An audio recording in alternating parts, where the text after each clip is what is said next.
Lettres de Marie Curie et ses filles, été 1922.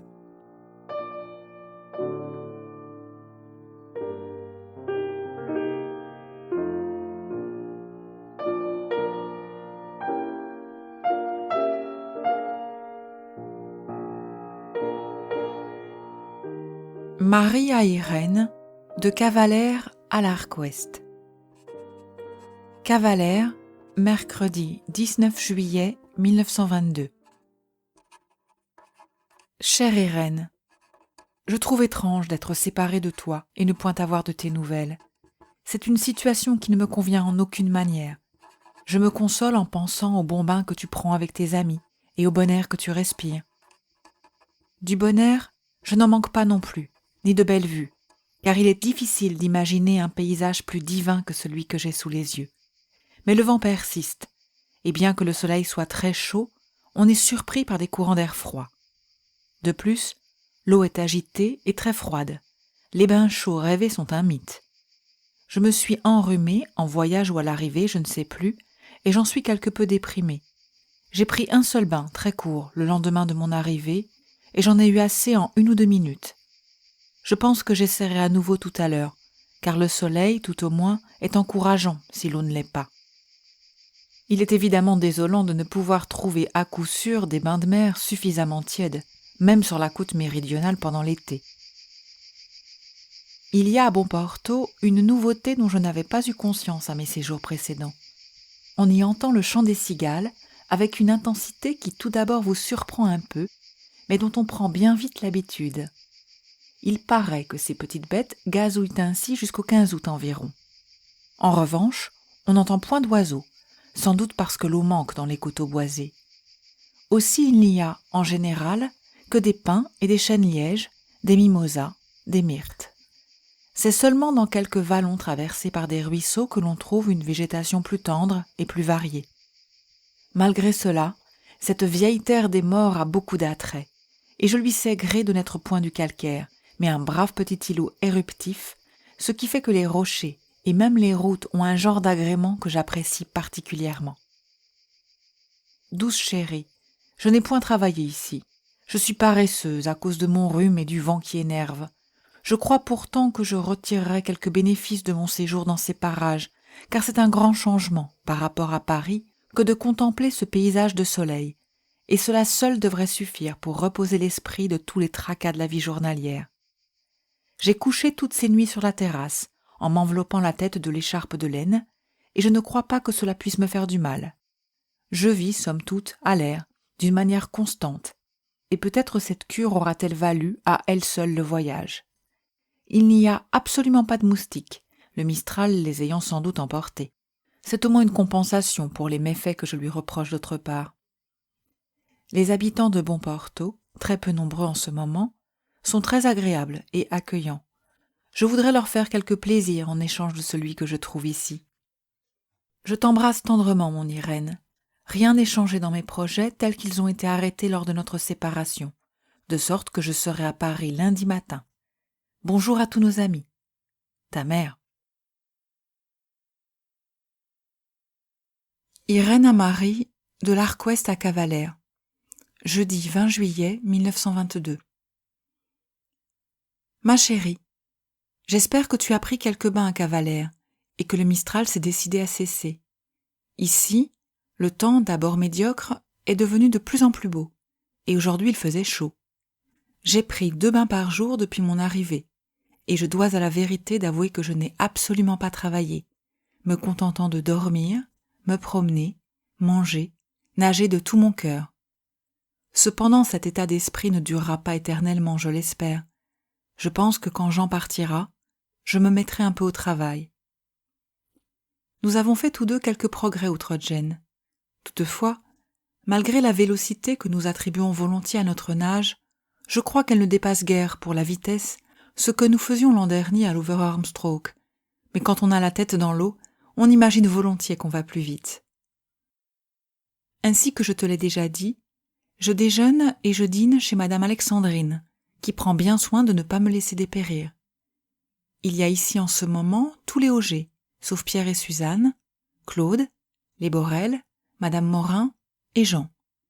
Il n'y a pas énormément de vie commune entre les éléments divers, sauf sur le canot et le bateau. À part cela, c'est plutôt des relations individuelles. Les Auger possèdent de mignons petits chats siamois qui sont très drôles. Ils sont très différents des petits chats ordinaires. J'espère que notre raton ne les boulottera pas, car il serait probablement boulotté à son tour par la mère, qui est très combative. Donne-moi, avant de partir pour la Suisse, 1. Toutes sortes d'informations sur ton séjour à Bonporto et si tu es un peu reposé. 2. Des renseignements officiels et complets sur ce qui se passe au labo. Ma note a-t-elle paru? Si les tirages à part sont arrivés, apporte-moi un pour que je le voie. Je t'embrasse bien. Irène.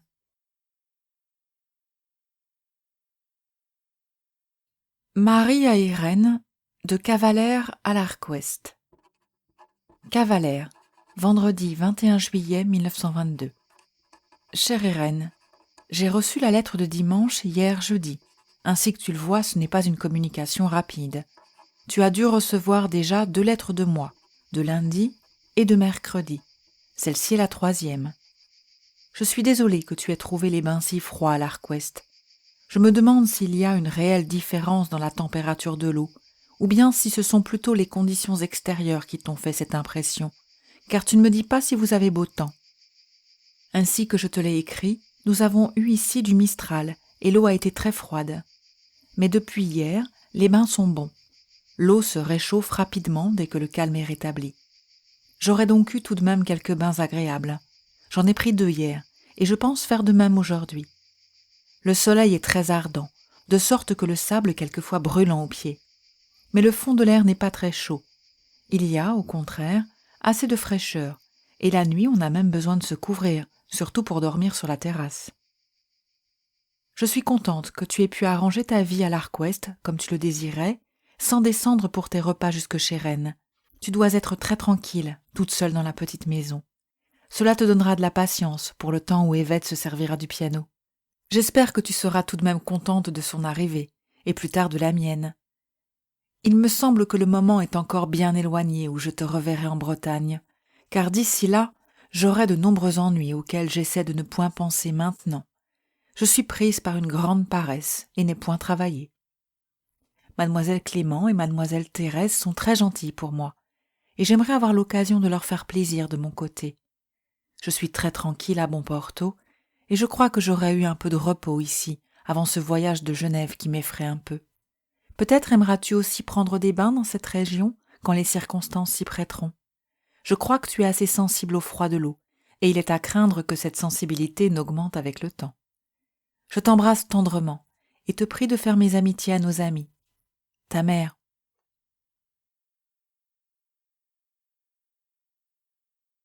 Marie à Ève, de Paris à l'Arc-Ouest. Dimanche 30 juillet 1922. Chère Évette, sur la demande d'Irène, je t'envoie le carnet de compte sous pli recommandé. Je suis contente que le chat ne t'ait pas fait trop de misère en voyage, et que vous soyez toutes les 3 à peu près contentes et bien installées. Toutes, car c'est une chatte. Je n'ai pas envoyé l'argent à la concierge de Madame Gr, car je me suis aperçue que, dans sa lettre de Suisse, elle parlait de me le rendre à la fin du mois. C'était donc un service qui n'avait de raison d'être qu'entre le 15 et le 20 juillet. Henriette Perrin et Monsieur Perrin ne semblaient pas trouver la chose importante. Je vais cet après-midi à Brunoy par le train de 1h50 pour montrer la maison à Madame Jarnieka, qui viendra avec son mari et ses enfants. Je ne jouis que médiocrement de la perspective de cette expédition, car ma sociabilité est très inférieure à ma volonté de rendre service à mes prochains. De plus, j'ai encore beaucoup à faire avant de partir. Je n'ai même pas jeté un coup d'œil sur les dossiers de la Société des Nations sur lesquels il conviendrait que j'aie une opinion pour mardi matin, et il faut que je trouve le temps demain de les examiner et de prendre quelques notes. Tu me diras si Alice veut que je mette ses gages de juillet avec sa réserve, ou que je les lui apporte. Je t'embrasse, chérie. Au nom du ciel, ne nage pas au large et ne te noie pas. Mais PS. J'ai dû laisser dans le livre du Viking un coupe-papier en cuivre auquel je tiens assez. L'as-tu trouvé? Dis-le-moi par lettre. Ève à Marie, De l'Arc-Ouest à Genève. Dimanche 31 juillet 1922. Cher May, nous avons eu de grosses émotions. Le raton noir s'est perdu. Il a été dehors un jour et une nuit, sous une pluie constante. Nous prenions le deuil, quand ce soir il est rentré, tout crotté, minable et effrayé de tout, sursautant au moindre bruit. Maintenant, il a bien retrouvé sa maison, et il se tranquillise peu à peu. J'ai reçu une carte de M. Orlovski et une très gentille de Paderewski, qui m'a fait très plaisir. Il serait, je pense, indécent de le remercier lui, mais je pense envoyer un mot à Orlovski, qui lui a fait écrire la carte. Jean est parti aujourd'hui par un temps affreux. Il est question que les Borel aillent au Brésil. Je me baigne, je fais la cuisine et je me mets à travailler. Voilà plus de 8 jours que je n'avais rien fait. Donne-nous des détails sur Genève. J'espère que tout va bien. As-tu vu Paderewski? Je t'embrasse bien fort. Ève.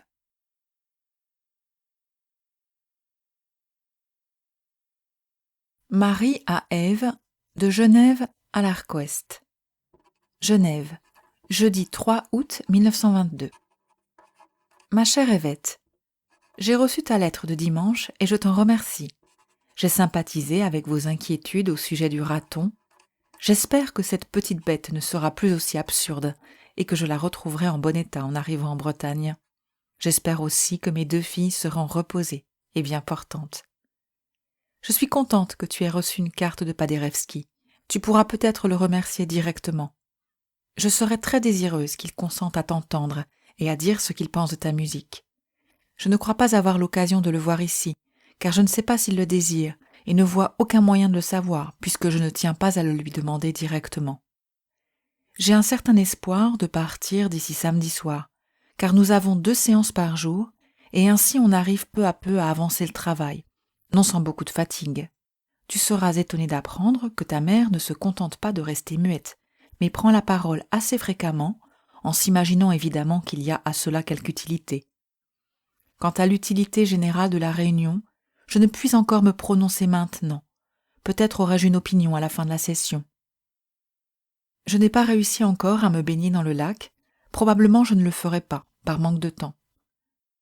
Le Palais des Nations est une construction assez importante, dans un jardin attenant au quai qui borde le lac. C'est une installation très agréable et digne du but auquel elle est destinée. J'ai rencontré sur le quai une famille composée d'une chienne blanche frisée, museau et oreilles pointues, et de 4 adorables boules blanches frisées également, et essayant vainement de pénétrer dans un panier dont une femme venait de les faire sortir. J'avais presque envie d'acheter un de ces objets pour t'en faire cadeau. Mais, outre que la chienne adulte ne me plaisait pas énormément, switch anglais, race pure, paraît-il, j'ignore ce que c'est. Le prix demandé par boule était de 200 francs suisses, ce qui m'a paru beaucoup. Je me suis donc bornée à regarder pendant quelque temps les évolutions de cette société. Je n'ai pas eu ici de lettre d'Irène. Je lui en ai écrit une mardi, après mon arrivée. J'espère que les Borel ne partiront pas pour le Brésil avant que je vienne en Bretagne. Te souviens-tu du professeur Millikan?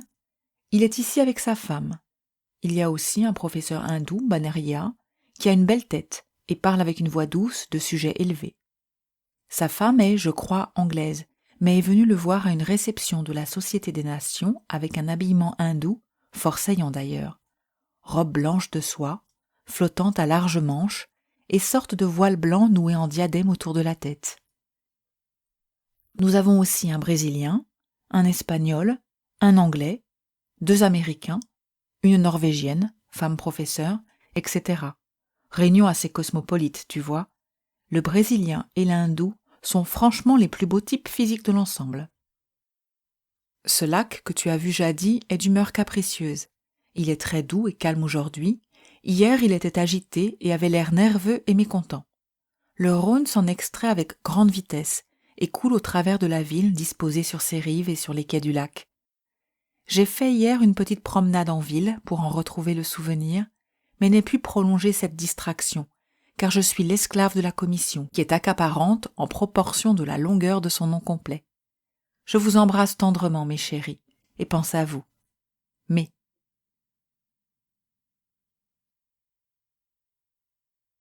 Marie à Irène, de Genève à l'Arc-Ouest. Genève, vendredi 4 août 1922. Chère Irène, je viens de recevoir ton petit mot de mercredi et te réponds aussitôt. J'espère partir demain et vous revoir lundi matin. J'ai écrit hier assez longuement à Yvette en réponse à sa lettre que j'ai reçue ici. Je suis désolée que le temps soit médiocre à l'Arc-Ouest.